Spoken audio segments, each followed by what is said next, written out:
aya njye gadi nongeye nigarukiye nta n'undi musobanuzi w'igize uzuku kambere ukuntu naje ndi gutegura mama we agasobanuye. Reka dukomeze. Barakwereka ikigabo abasirikare bakiboshye, abagabo barakizamura ku ndege mama we. Dore abasirikare baboshye ikigabo ariko nanone kiri kubakurura bakinjiza mu ndege. Ako kanya indege yahise ihaguruka. Reka ihaguruke mama we. Barakwereka indege yafashe ikirere, indege irazamuka yoboka ibicu mama we. Dore indege mu kirere, dore ikigabo mo imbere cyatangiye kubanesha, gitangira kwitugatuga gicana amaso. Indege iracyari kuguruka mu kirere. Dore abapilote ntabwo bazi uko byagenze, abapilote nta kibazo bafite. Barakwereka ikigabo cyatangiye kubyimba, kiritu iminyururu kirayituritsa mama we. Dore abasirikare barafungura umuriro baracyasa. Dore rusasu ikigabo ntabwo kiri kumva amasasu.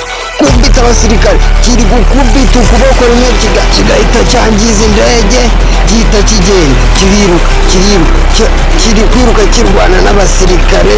Ikigabo ni kinini dore umuriro. Ikigabo cyafashe umusirikare rimwe gihita kimwica ako kanya, gihita kigenda vuba vuba gihita kirimbura akaryango vuba gihita kimenagura indege vuba. Handi bakontorora indege gihita kihamena ako kanya, akadege gahita gahanuka mu kirere.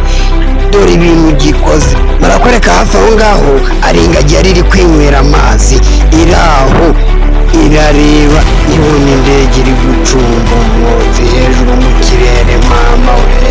Dore indege iri kugenda igana mu baturage. Dore abantu bari kuza biruka, yahise imuryamira mama we. Dore ukuntu indege iri gushya mama we. Ikigabo gihita kivamo, ikigabo gihita giterura akamodoka kirakirenza vuba. Utazacikwa na episode kuri cya cyoco.